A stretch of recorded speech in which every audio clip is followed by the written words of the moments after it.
Greetings, I'm Kyle Pierce. This is the Astrology channel, and today we're going to be doing something a little bit new. It has always been my intention to eventually bring in the discussion of current events in some form on this channel, because while many of us get into astrology because we're looking for context within our own lives, we're looking for a way to understand ourselves, understand and connect with our lives in a deeper way. Astrology is also the powerful tool for giving us another angle by which to approach understanding the world that we find ourselves in. While the particular topic that I'm going to begin this way of applying astrology on this channel might be construed as opportunistic, right? Because everybody and their mother is saying something about the assassination of Charlie Kirk. Truthfully, it is less the assassination of Charlie Kirk that I'm interested in, and more in answering the question, why does this event seem to be having so much impact in the world? Why is it such a big part of the conversation, and why is it seeming to pour gasoline on events and trends which are already a well-established part of how most of us experience or observe what's happening in the world at large? What we're going to be doing here is not an in-depth character study on Charlie Kirk, though I'm sure some things about his character as they're described in the chart will naturally arise. My intention is to look at the event of the assassination as it pertains to his birth chart as a transit, how it might be connecting to his chart, how it might describe what happened, why it happened.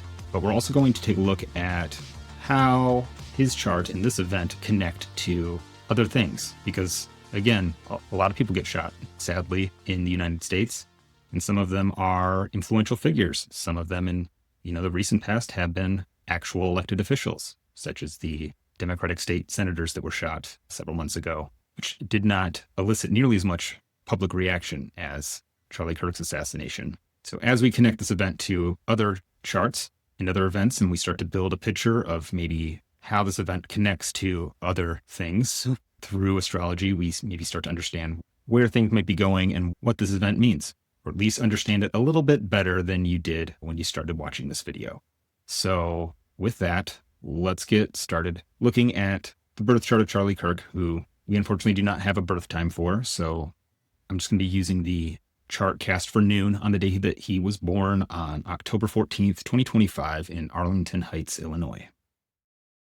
So first I want to draw your attention to placement of the sun at 21 degrees of Libra. Again, ignore the house placement. We don't know what house the sun was placed in. And even those who claim to have rectified his chart may have good reasons for drawing a conclusion about the time of his birth. At the end of the day, we're still always going to be speculating on that unless we actually have the recorded birth time from birth certificate. So when it comes to the sun, we're always looking at the sun for things related to how that person forms their idea of who they are and how other people form their idea of who they are. Because the sun is the name, right? The idea of who a person is, the image in a sense. And just like an idea or an image can exist perfectly in our minds, it can often be corrupted as we try to translate it into the world. And the sun will often describe our experience with that. Who are we trying to be, and how easy is that for us to realize that, or have other people see what we hold to be true inside, right? So what do we know about the sun in Libra? Well, we know that Libra's a social relational sign. So Charlie was social and he related to people. Okay, that's, most people to one degree or another. But a big part of the meaning of the sun in Libra is that it is the sign of the sun's fall, which doesn't mean that it's a bad sun or an evil sun. It means that the things that the sun tries to do, or the things in our lives we try to do as they correspond to the sun, are things which we tend to get confused about, or we encounter a certain kind of a catch-22, if you will, that's sort of tailor-made to get that planet's goat to one degree or another. And for the sun, who wants to develop an idea of self, who wants to, stand as a whole individual and project its will into the world, when the sun is in Libra, it gets caught up or hung up on the focused or the interest in what others are doing or what others are seeing or thinking, which is not a bad thing. It's good to be focused on others, or to be able to focus on others and consider how our actions affect other people. But often for the sun in Libra, it gets confused about who they are personally based on the feedback or response they're getting from other people. and the need to be liked, essentially, can cause the person to identify with things which aren't necessarily them because it gets a positive response. And it's often the thing with planets and their fall is that from the outside, they often look successful and productive, or they seem to be good at achieving sort of superficial results in the realm of that planet, at least for a time. However, there is often a hard time realizing satisfaction with those results because on some level, they're not based on the true goals or what is truly good for the things that that planet is associated with. So anyway, we might be able to draw a conclusion that being somebody to someone or to people was important to him, maybe very important to him. So he sought the approval of some group of people, but we might look to other conditions of that sun for more information on whether or not he was successful in gaining the approval of some group or another. And if so, what kind of group or in what way did he go about it, right? So the first thing that we have to note is that the sun is pretty closely conjunct Jupiter. Jupiter's at 24 degrees of Libra, and the sun is applying. So at least as far as the sun is concerned, it's receiving some kind of affirmation or some kind of door has maybe been opened for this person and their public life at some point. And I think that's true, right? He, from what I know, he began his involvement in politics very early on in life. While growing up in Chicago, he was, as many Libra type folk are, a bit of a contrarian. And we like to think of Libras as agreeable, and they can be when they perceive being agreeable as being what results in the proper balance of that given relationship. But just as often, Libra people will be identifying an imbalance and seeking to present themselves as a counterweight to that perceived imbalance. So I think we can maybe assume that he identified strongly with that role, that his beliefs, which, the sun being very closely configured to Jupiter, were very important to him, and that living and presenting himself in accordance with his beliefs was of paramount importance, as it is for most Sun-Jupiter people. And we also see that the sun is applying to a trine with Saturn in Aquarius. So we might insert a sense of duty in how he chose to direct his activity. And with Saturn in Aquarius, we get a sense of being bound or a sense of duty to step outside of the norm. You maybe get a doubling down of this sense of Charlie maybe as a contrarian who identified strongly with his beliefs and a sense of, principle. But, and this is the part that I do want to focus on more because this is going to become very relevant as we discuss how this is tying into things. If we hone in on where these planets are in their signs, we find more information about the specific qualities of how those planets, what those planets are dealing with, what they're signifying. And part of how we do that is we look at the decans, or I look at the decans, and you should too. And the decans or faces are 10-degree subdivisions of the zodiac, which slice up each sign into 3 equal parts, each with their own particular flavor and particular set of planetary rulerships. But when we look at the sun and Jupiter, they're at 21 and 24 degrees of Libra, respectively. We're looking at the third decan of Libra. And the third decan of Libra is concerned with the idea of balance, as all planets are in all of Libra. But by the time we get to the third decan, we're dealing with extremes, or we're dealing with a need to fit contradictory elements into a balanced framework. To some degree, we've moved beyond the idealism of the first decan of Libra, where we, seek justice for all. And we've maybe even moved on to the seeking of order through formalized agreement, a contractual obligation that we deal with in the second decan of Libra. But in the third decan of Libra, we're dealing with, the need to account for and make space for things which lie outside of the normal rules or parameters of socially acceptable conduct, and learn to find balance amidst extreme circumstances. Or what can often be the case in this decan is the pursuit or access to inordinate wealth or inordinate privilege. And time again, I see what shows up in Libra 3, not for everybody, but very often, is this window into the world of the lifestyles and the codes of conduct as understood by the super wealthy, or the privileged or of high status who, maybe have the means and power to not be beholden to the same set of laws and standards that everybody else does. And within those circles, they understand their role and they don't advertise it per se, or at least it's generally in poor taste to. We might find the particular circle that Charlie Kirk tended to run in while, very unpopular in high school with his peers. He did make good friends and did find a sense of belonging in the fellowship of rich, old, white, conservative men.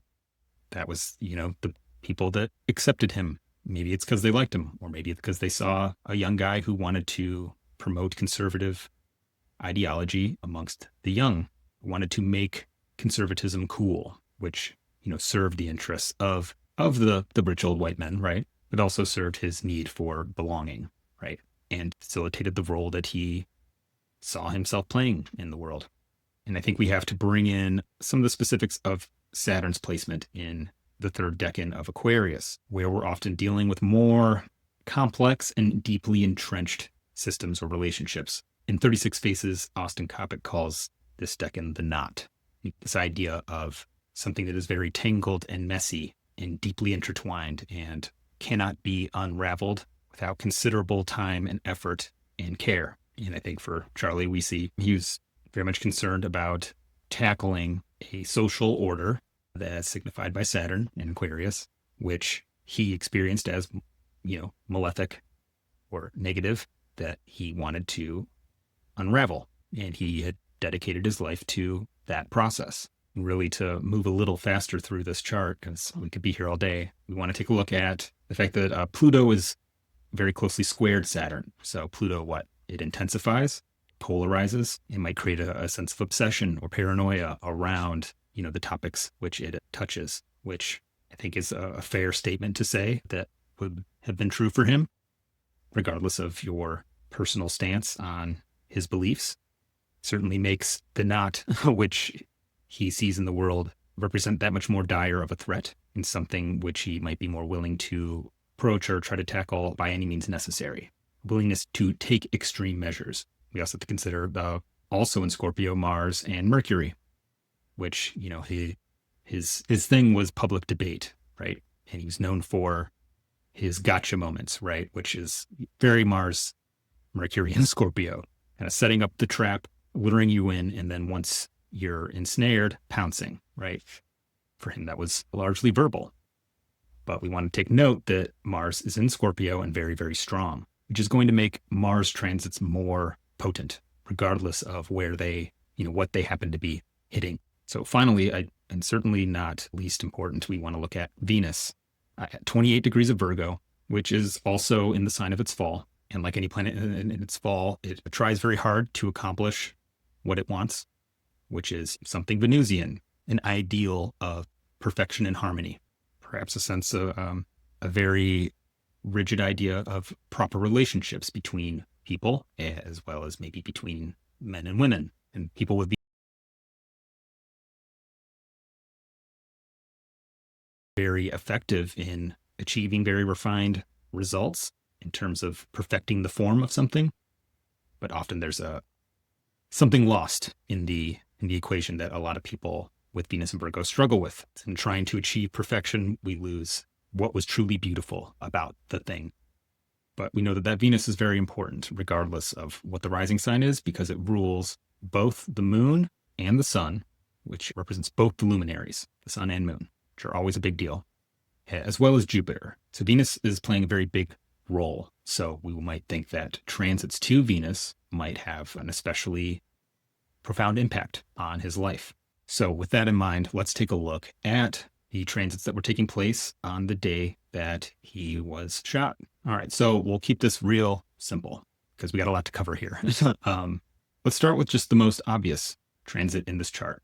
We see that on the day that he was shot, September 10th, 2025, Mars was at 22 degrees of Libra. So within a degree of a conjunction with his natal sun, 21 degrees of Libra. This also would have been about to form a conjunction with Jupiter. So you have a Mars transit to both of those planets. Well, we don't know how close the moon is to that situation because the moon will cover about 13 degrees in a day. So it could be as early as 3 or 4 degrees of Libra and as late as 17 or so degrees of Libra. So notable Mars transit, but hey, Mars forms a conjunction to all of our planets at least once every 19 months or so. So does Mars transiting the sun and Jupiter, potentially describe him being a sun thing, being in the center of a crowd, espousing his beliefs with Jupiter?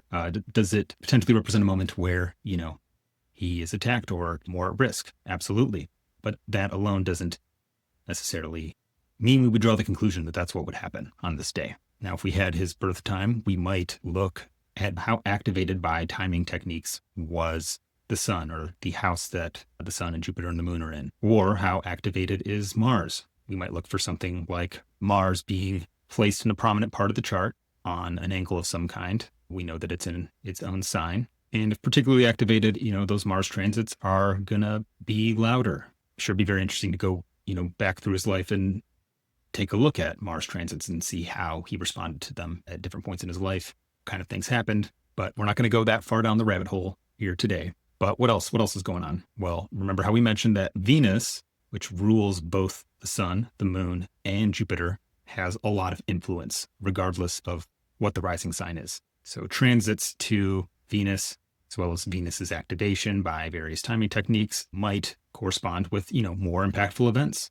And what we can see here is that Saturn, which recently just ingressed back into Pisces, is at 29 degrees of Pisces and applying to an opposition with Venus, which would, represent a potentially negating influence on the things which that planet represents, which we at minimum know that Venus is responsible for a lot in his chart. So at least as far as the sun is concerned, we have both a Mars transit to the sun, potential attack on the sun directly, and then a secondary malefic influence on the ruling planet of the sun. So while Mars, attacks directly, it punches you in the face or shoots you, Saturn tends to deny or negate or neglect.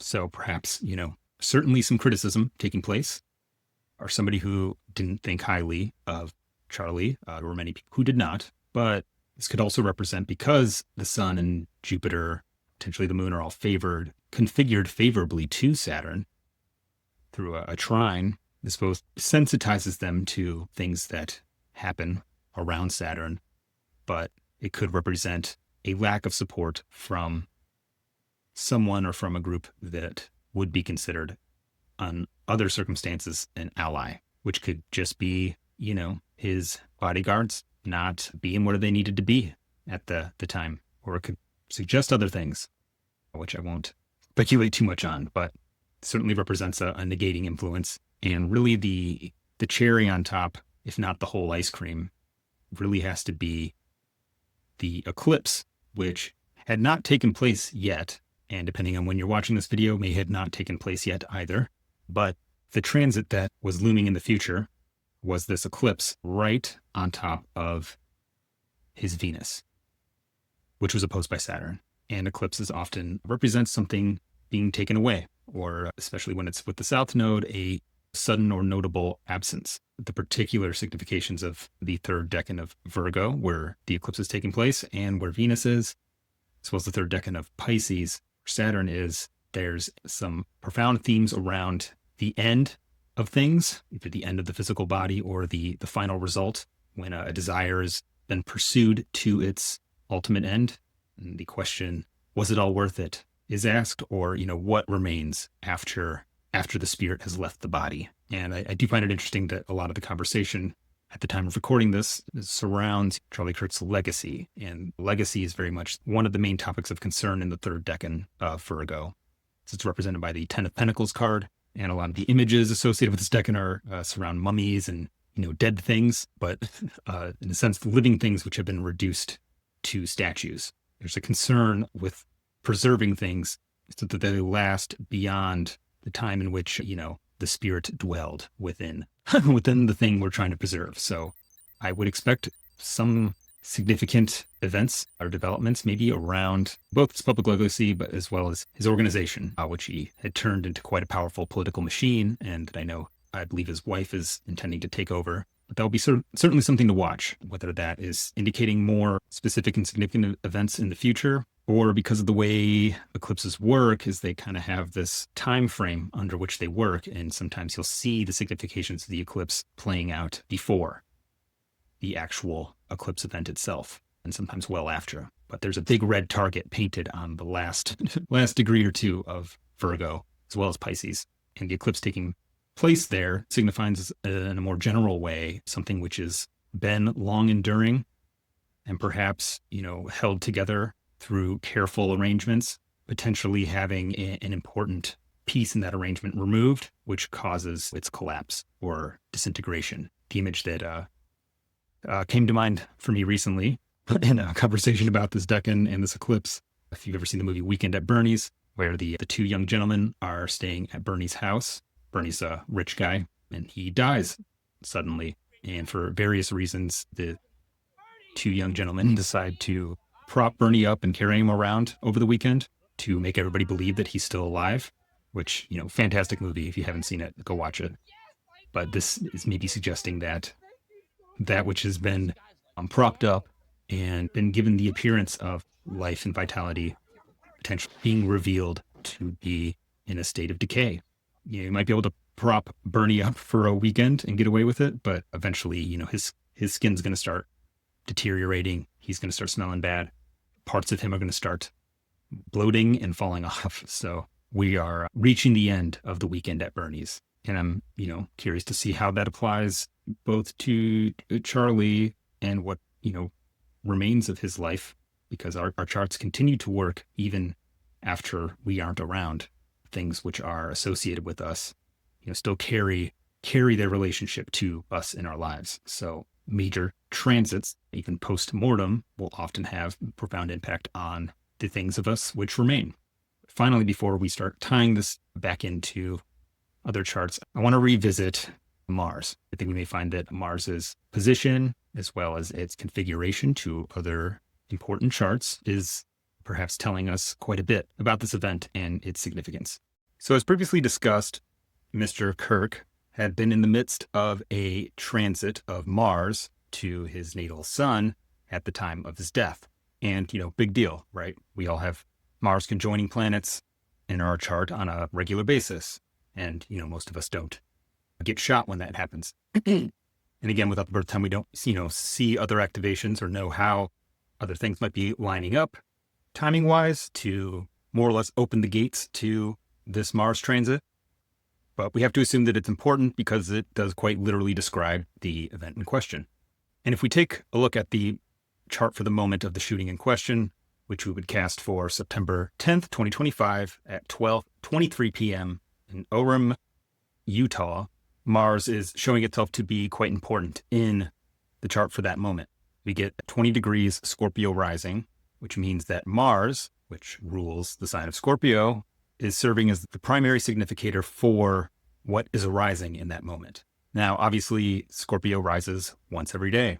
So does Aries. And most of us don't find ourselves subject to violent attack twice on any given day, nor does the world erupt into violence every time that Mars rules the sign that is rising or, becomes prominent in some way. But you can more or less think of the chart for any given moment representing an opportunity for planets in their given position to plug in to people or other entities which bear the stamp of some astrological imprint. These are essentially moments of increased opportunity for planets to plug in to things which, are receptive to what that planet wants to do, which can just be one of, many, many, many different stacking indicators, because in astrology, we're always looking at many layers of activity through which the planets signify events. And we can't always look at all of them all the time. So we look at the ones that, we have access to, that we have time to, because you can spend a lot of time dissecting these things. But, what's the loudest? What transit can be pretty loud?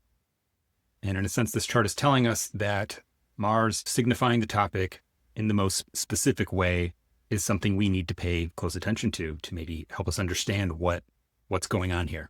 And so in this chart, not only is Mars ruling the sign that is rising, which counts for at least 1 point in Mars's checkbox of empowerment, we'll say, But we also see that Mars is ruling the hour, which if you're not familiar with the concept of the planetary days and hours, that's okay. Just know that there's a system which that describes moments of special empowerment for a planet every day. And so if you are planning an event where you really want to empower a particular planet in that moment and, draw down its influence, timing your operation to correspond with the hour of that planet is one of several things that you're going to want to do. So we get at least one more stacking testimony, which describes Mars being especially empowered in this moment. The moon is also ruled by Mars, so there's another point on the scorecard for Mars. It has a moment to do its thing, and interestingly, you can maybe see that Mars is somewhat supported in what it wants to do. It has a sextile from Venus and a square from Jupiter, and most of the time we expect to see benefic planets like Venus or Jupiter when in a position to have an influence over a planet like Mars, a malefic planet, which signifies, something malefic happening. We expect to see those planets mitigate or sometimes mollify or soften the malefic expression of those planets. And, sometimes that's true. But also, you'll often see benefic planets simply enabling that planet to do its thing, lending its support and assisting the planet in its intended operation. That generally, just depends on the context. But traditionally, a malefic planet supported by a benefic planet was considered to be favorable for the native or the person whose life is signified by the chart, but at the expense of others, which was always something to consider when you're dealing with good and bad. Good for who? Bad for who? Some things are, good for everybody. Other things are good for some people at the expense of other people. And usually when we're dealing with Mars things, we're dealing with win-lose scenarios. Now, depending on how you're approaching the chart, you can interpret it multiple ways. A planet will describe more than one thing and may describe it differently depending on context. But one of the ways that we might look at this chart, especially if we're specifically looking at a conflict, as we would if we were using some of the techniques outlined by Theophilus of Edessa, who was the court astrologer for the Ottoman Empire, I believe in the 9th century. And in his book, The Astrological Works of Theophilus of Edessa, he outlines some of the parameters for military astrology. Part of his role within the Ottoman court was to elect times that were favorable for the Sultan to go to war. I should say not the Sultan, but it was a specific caliph. Regardless, he outlined a whole set of rules for electing charts for military conflicts or for battles or all manner of military operations. And within that framework, we assign the first house and the planet which ruled the first house to the aggressor or the one who initiates the conflict. In this case, we actually get quite a bit that corresponds with what happened. If we were to assign the first house and its ruler to the aggressor or the initiator of the activity in question, which is the assassination of Charlie Kirk, we would give the first house to the one who shot him, which currently the suspect who is now in custody, Tyler Robinson, we might presume is the particular individual playing that role. And we'll take a look at his chart. But that would mean that Mars is ruling the ascendant, ruling the first house. So we would look to that planet for the answer to the question of whether or not whatever action this individual is initiating is going to be successful. Now, within a military context, when you're looking at the chart of a battle or a war or any kind of conflict, we look to the 7th house as the significator for the defender, which in this case would be Charlie Kirk, the opponent of the one initiating the action, the shooter. And so in this chart, Taurus is on this 7th house, which is ruled by Venus. Venus is in Leo, at 19 degrees of Leo, in the 10th whole sign house. So in a very visible place, in a sign describing somebody who is in Leo, a leader, right? In the most visible part of the chart. While the shooter, or the planet which describes the shooter, is Mars, ruling the ascendant, which is in the 12th whole sign house. So somewhere unseen, potentially doing something shady, sometimes nefarious, or at minimum in a much less visible part of the chart. And also being in the 12th house, potentially doing something that isn't in the first house's best interest, that may lead them to becoming incarcerated, which is one of the topics of the 12th house.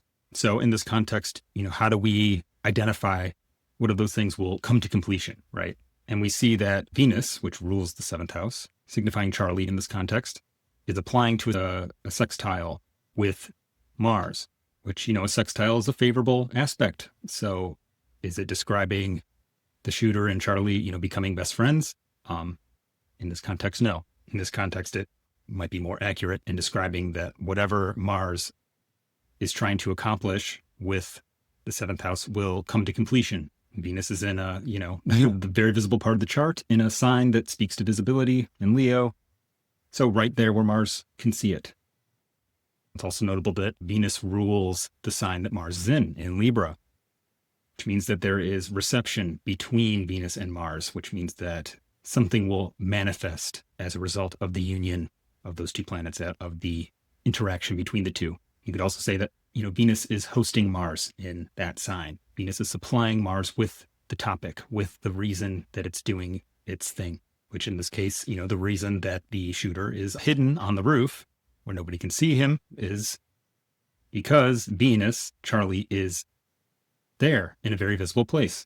So we might be able to conclude that Mars is going to accomplish his task and whatever he wants to do with 7th house. The union between, the agenda of the 1st house and the agenda of the 7th, those two will come together. Now, also baked into this, because Venus rules the 12th house, might also suggest that the topics of the 1st and the 12th will join. That, him being successful in this attempt will also result in him becoming incarcerated, which we can see now in retrospect that was presumably the case. Innocent till proven guilty, right? Now, it's really wasn't my intention to go this in depth with this chart. I really want to zoom in on what is being described by Mars, where it is in the zodiac, right? So Mars traditionally is in its detriment in Libra. It's not a place where martial activity is typically tolerated or appropriate. In Libra, we observe the rule of law. We're conscientious of others. We're trying to maintain balance and equilibrium. So if Mars is in Libra, potentially creating an imbalance, or is describing going against the rule of law in order to achieve what is essentially, Mars's own agenda. It's a Mars thing. Mars wants to win, but the planets will use the topic of that sign to color their behavior. They'll try to operate within the parameters of that sign, where they're in a sense required to. So Mars might do a Mars thing, attack, sever, cut, or commit an act of violence for the sake of harmony or for the sake of an ideal of justice or balance, which I think is a likely accurate description of the motive behind this particular shooting. And this gets a bit more descriptive and a bit more interesting when we zoom in on Mars's placement in the 3rd decan of Libra. The topics of the 3rd decan of Libra become very relevant when we try to understand what Mars is doing in this chart. They definitely become very relevant when we try to understand Charlie Kirk's life and his chart and the context of his life and activity. In the 3rd decan of Libra, we have to account for the existence of many contrary elements. We discover that there is no, static balance, but balance must be maintained within the awareness or interaction of many opposing variables. And we learned that there can be no rich without poor, no virtue without vice. And we have to sort of make a place for all of it and maybe judge things more on a case-by-case basis. This decan sometimes has a quality of sort of an extrajudicial sense of justice, that justice and law aren't always the same thing, and there are perhaps times where it's not appropriate to adhere to the strict letter of the law, or that perhaps there is no universal set of laws. There's actually many orders in a social context of society, different sets of rules for different people, and perhaps different sets of rules for different situations.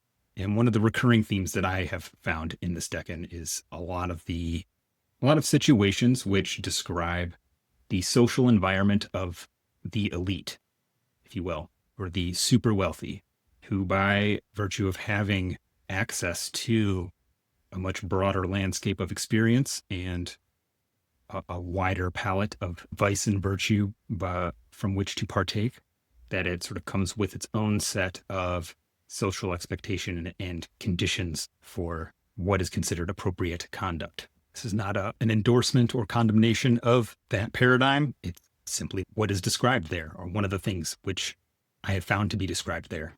And I think it's something that we, can certainly observe within wealthier classes, is that they tend to operate under their own set of rules, and they tend to associate with each other. And part of how they operate and form their codes of conduct, if you will, is perhaps through this sort of lens of exceptionalism, which, many view as being unfair or representing a imbalance. However, from that lens, you might imagine that there's a natural sort of understanding or acceptance that the disparity, maybe income disparity, is a natural byproduct of the system, and therefore part of the balance of said system. And that there's also a degree of justifiable adherence to a different set of rules, because navigating that environment requires a different code of conduct. We'll just say, for example, what is often the case with people who win the lottery, often that sudden access to luxury, the ability to indulge in, many different things, throws their life out of balance. And because they don't have the experience with how to handle that kind of wealth or access to things, they don't know how to maintain balance within that paradigm. They lose balance with disastrous consequences.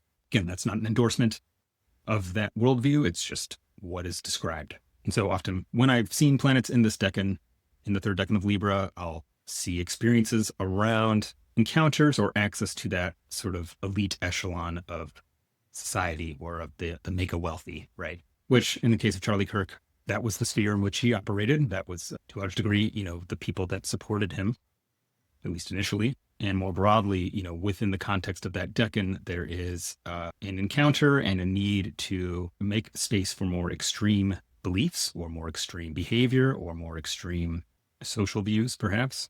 So if Charlie Kirk had Jupiter in this decan, and this is a decan that is considered to be ruled by Jupiter using the descending Chaldean order of rulership, we might assume that somebody with Jupiter in this decan, benefits in some way from the operations of that decan. Certainly access to wealth, or the support of the wealthy, but also from somebody who develops a belief system or worldview which is rooted in the understanding of the world through the lens of a place that is full of contradictions, where you can't apply one set of rules to everybody, or in some cases through trying to bring balance to a situation that they see as having gone off the rails in a sense. It's tricky. There can be a little bit of doublespeak in this decan sometimes, but there is, certainly wisdom in understanding that the world is a place that holds many different perspectives, all of which might be considered valid within specific contexts.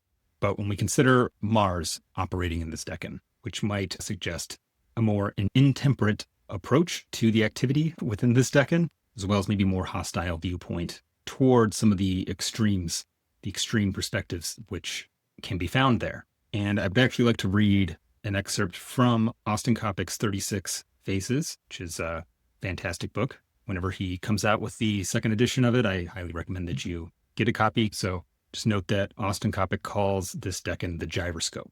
So that idea of maintaining balance in the center while the outer mechanisms shift and move in, a wild number of directions. The Honeywell aerospace definition of the gyroscope is a wheel or disc mounted on a gimbal so it can spin rapidly around an axis that is free to change direction.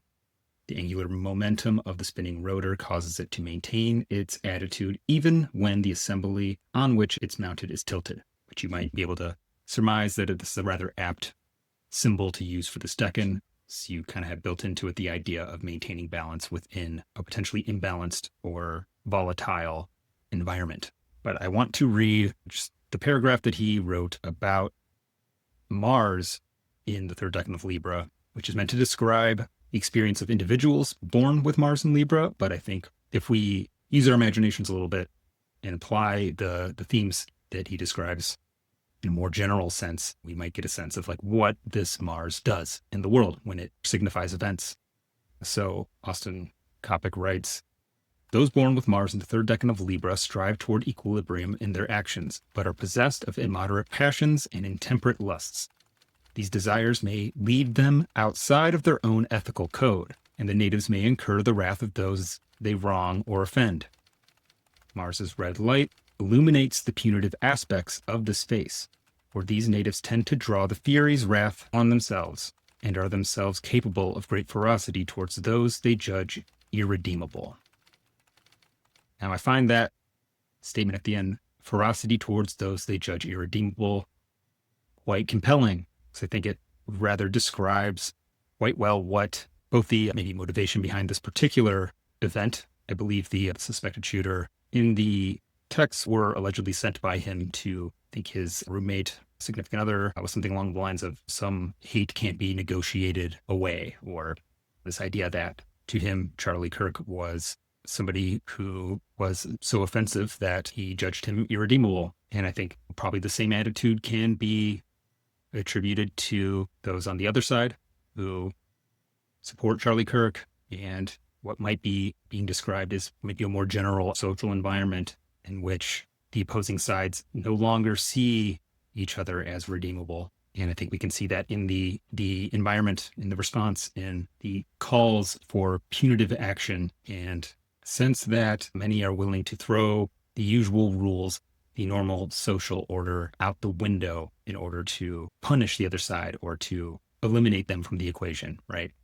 Which is scary. But this sort of leads me back to the original question. Why is this event striking such a chord from an astrological perspective, right? And there isn't a simple answer to that. There's likely many layers to that particular question, but we might want to look at what this event might be linking into. And I think if we take a look at two particular charts, we might see how this event, how this particular Mars, how Charlie Kirk and what he was doing, and how this Mars transit signified, what happened to him, how this links into bigger stuff, right? And one chart is the United States Sibly chart, which is the chart for the nation as a whole, which will tend to be responsive to transits that link into that chart and will tend to be more likely to signify impactful events or themes within the overarching fate of the nation.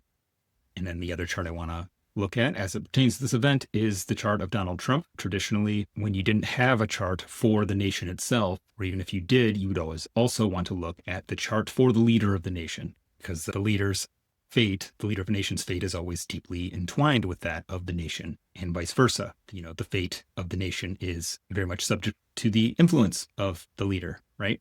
So first, if we're looking at the U.S. Sibly chart, there are a few things that might be worth paying attention to here. We don't have anything around the degree of Mars's placement in Libra. We do have Saturn in Libra in the U.S. Sibly chart, which, might be descriptive.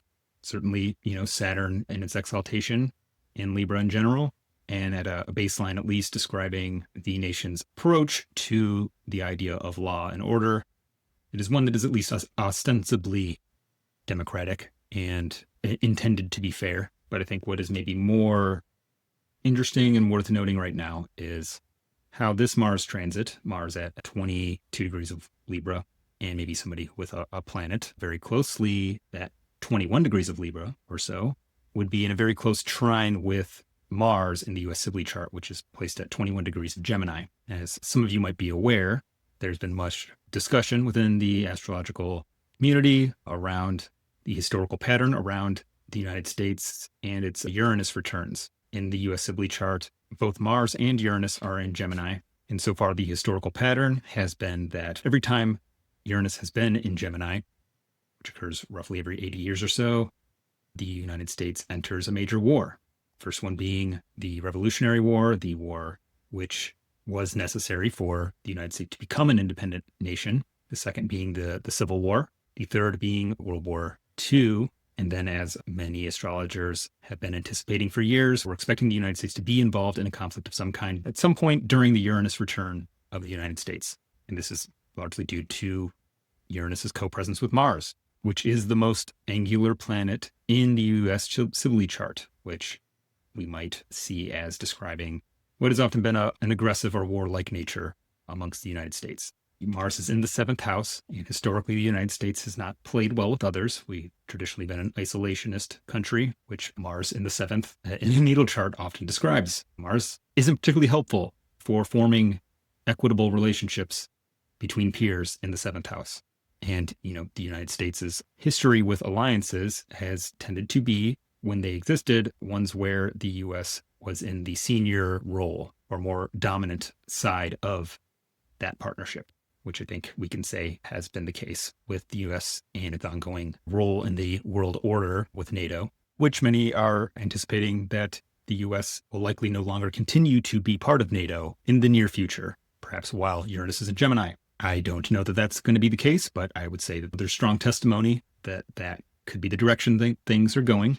Anyway, you want to be aware that it's Mars's co-presence with Uranus that is the primary reason why this pattern around the U.S. being in conflict during the Uranus return is so prevalent. And if we look back at the chart for when the Civil War began, April 12th, 1861, it was shortly after Mars had entered Gemini, joining Uranus in Gemini. And the period leading up to that had been one in which threats of war and the national divide had already been in an ongoing state of being aggravated.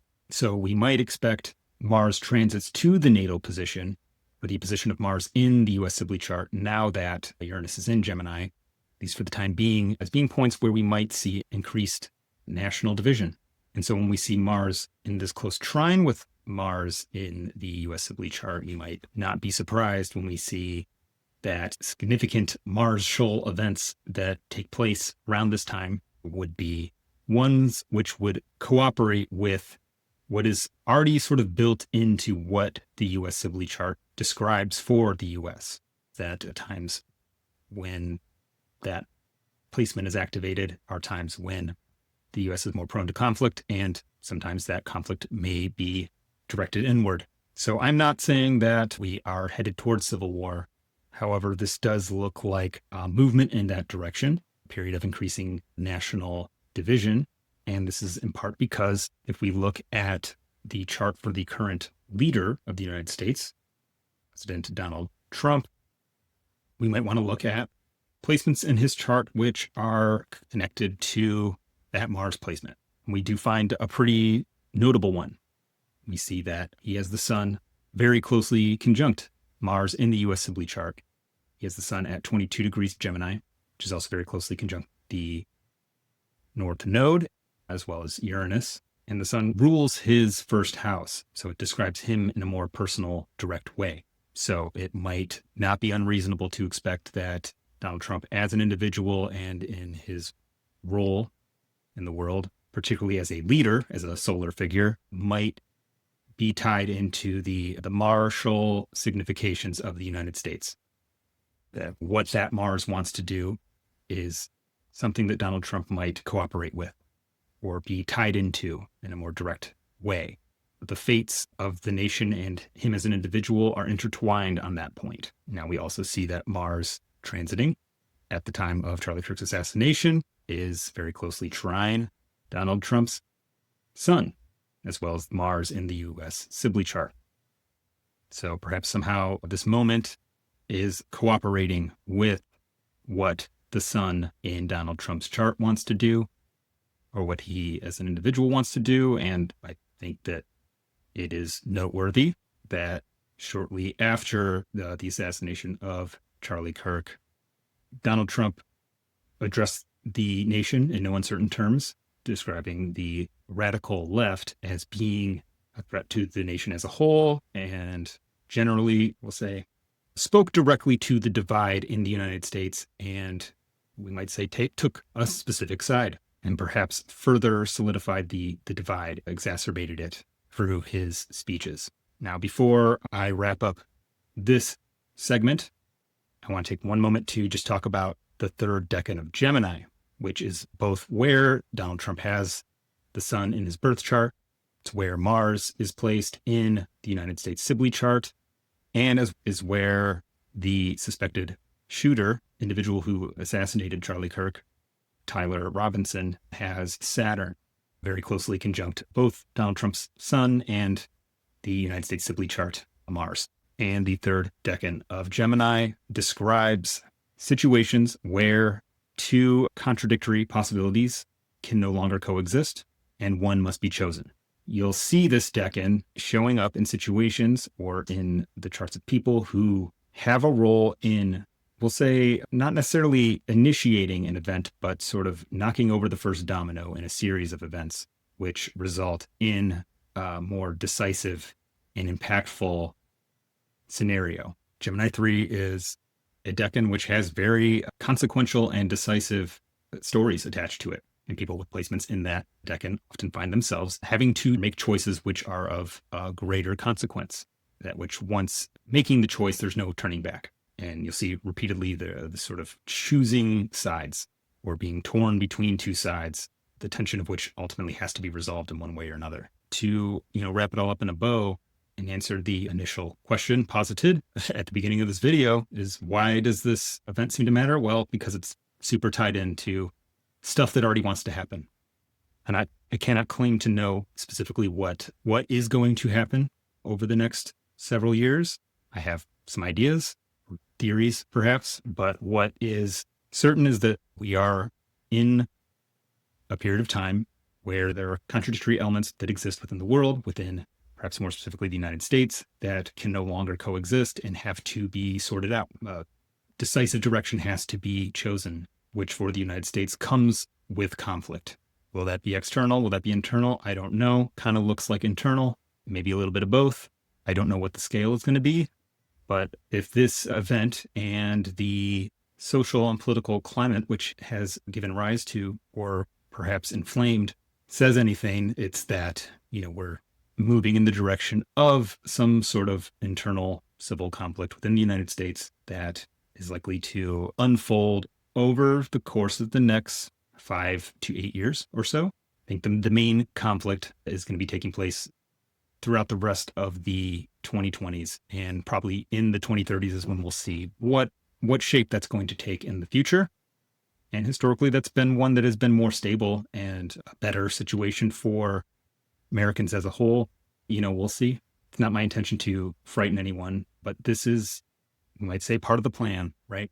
And I hope that you, at minimum, just use this information to help you make informed decisions, give you a sense of what to expect over the coming years, and make your decisions accordingly. And, just stay safe out there, whether it's booking a reading, liking the video, subscribing, sharing with a friend, any kind of support that you are able to and feel compelled to give, mean the world to me. This is what I've devoted my life to, so I will likely continue to do it in some capacity, whether your support is there or not. But I'm certainly able to do more of it, and likely at a better quality with it. So much appreciated. And thanks for watching. If you are still watching at this point, you're a trooper, and thanks for sticking around. Let me know what you think in the comments. And if you want to book a reading with me, you can do so at KylePierceAstrologer.com. All right. Thanks for watching. Have a great day.